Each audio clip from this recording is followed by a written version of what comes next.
বিএনপির ৩১ দফা আগামীর বাংলাদেশের রাষ্ট্র সংস্কারের একটা মৌলিক ভিত্তি। বিএনপি সবসময়ই লিডারশিপে ছিল, ইতিবাচক রাজনীতি করেছে, অন্যান্য রাজনৈতিক দল সেটাকে অনুসরণ করছে।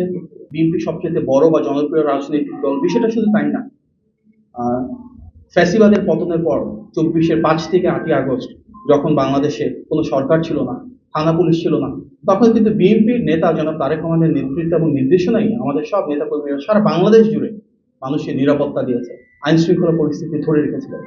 আমরা দেখেছি সংখ্যালঘুদের নিরাপত্তা নিয়ে অনেক অপপ্রচার ছিল, তারপরে পূজার সময় এবং আইন শৃঙ্খলা বাহিনীর অনুপস্থিতিতে বিএনপির নেতাকর্মীরা কিন্তু সাধারণ মানুষকে সাথে নিয়ে অন্যান্য গণতান্ত্রিক রাজনৈতিক দলকে অনুপ্রেরণা জুগিয়ে আমাদের পুরো বাংলাদেশের নিরাপত্তা দিয়েছিলেন। আমরা যে বৃহত্তর জাতীয় ঐক্যের কথা বলি, সেই জাতীয় ঐক্যও কিন্তু প্রতিষ্ঠা হয়েছে আমাদের নেতার নেতৃত্বে। উনি বাংলাদেশে নেমেই কিন্তু যখন ঘোষণা দিয়েছিলেন যে আই হ্যাভ আ প্ল্যান, সেখানে জাতীয় নেতৃবৃন্দকে তিনি রেখেছিলেন এবং এর পাশাপাশি ডাক দিয়েছেন সেই বৃহত্তর ঐক্যের, যেখানে সবার আগে বাংলাদেশ থাকবে, বাংলাদেশের স্বার্থ থাকবে, বাংলাদেশের সার্বভৌমত্ব থাকবে। বিএনপি সে রাজনৈতিক দল যেটি জনগণের ক্ষমতায়নকে বিশ্বাস করে, ইতিবাচক রাজনীতির অংশ হিসেবে কিন্তু গত ৫ই আগস্টের পর থেকে প্রায় ১.৫ বছর ধরে সবসময় কিন্তু বিএনপি তৃণমূলে ছুটে গিয়েছে, সাধারণ মানুষের ক্ষমতায়নের জন্য কাজ করেছে। ৩১ দফা নিয়ে আমরা বাংলাদেশের প্রতিটি বিভাগ, জেলা, উপজেলা, ইউনিয়ন, ওয়ার্ড পর্যায় পর্যন্ত কাজ করেছে এবং আমাদের যে নির্বাচনী ইশতেহার, সেখানে ইনশাল্লাহ বাংলাদেশের প্রতিটি শ্রেণীর এবং পেশার মানুষের যে মতামত সেটি প্রতিফলিত হবে। আমাদের নেতা ব্যাপকভাবে প্রশংসিত হচ্ছেন, ওনার যে ইতিবাচক চিন্তাধারা সেটি অন্যান্য রাজনৈতিক দলও গ্রহণ করছে। আমরা দেখেছি উনি যখন বাস দিয়ে নির্বাচনী প্রচারণা শুরু করেছিলেন, একটা দল সমালোচনা করেছিল, পরে দেখলাম ওনাদের নেতাও কিন্তু পরবর্তীতে সেই বাসটাকে অনুকরণ করেছেন। আমাদের নেতা চেয়ার সরিয়ে সম্মান প্রদর্শন করেছেন সাধারণ মানুষের মতন করে, ওনাদের নেতাও করছেন। এই যে একটা অনুকরণ, এটা তো বিচ্ছিন্ন কোনো ঘটনা না। বিএনপির ৩১ দফা আগামীর বাংলাদেশের রাষ্ট্র সংস্কারের একটা মৌলিক ভিত্তি। আমরা দেখলাম আমাদের প্রতিদ্বন্দ্বী রাজনৈতিক দলও ঠিক ৩১ পয়েন্ট দিয়েছে, ৩০টাও না ৩২টাও না, ঠিক ৩১টা। স্বাস্থ্য খাতে আমাদের ৫% বলেছি যে জিডিপির হবে, ওনারা বলছেন ৬ থেকে ৮%।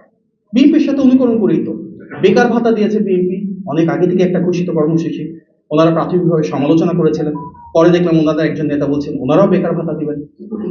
বিএনপি ফ্যামিলি কার্ড, কৃষক কার্ডের কথা বলেছেন। আমাদের রাজনৈতিক প্রতিপক্ষ যারা, ওনারা একটা স্মার্ট কার্ডের কথা বলছেন। বিএনপি ১৮০ দিনের কর্মসূচির কথা বলেছেন, ওনারা দেখলাম ১০০০ দিনের কর্মসূচির কথা বলছেন। আমাদের ভিশন 2030 আছে, তার আদলে ওনারা সম্ভবত ভিশন 2040-র কথা বলছেন। আমাদের নেতাকে আগে বলা হতো দেশ নেতা, দেশ নায়ক, যেমন তারেক রহমান, উনি আমাদেরকে মানা করেছেন দেশ নায়ক বলতে না, আমরা দেশ নায়ক বলছি না। আমাদের দেশের নেত্রী বেগম খালেদা জিয়া, তার সাথে মিলিয়ে দেখলাম ওনাদের একজন নেতা সম্ভবত আব্দুল্লাহ আবু তাহের সাহেব, উনি বলছেন ওনার নাকি ওনাদের আমিরকে দেশ নেতা ডাকতে ইচ্ছা হয় এবং দেশ নেতা বলে ডাকলেন আমাদের দেশ নেত্রীর সাথে তাল মিলিয়ে।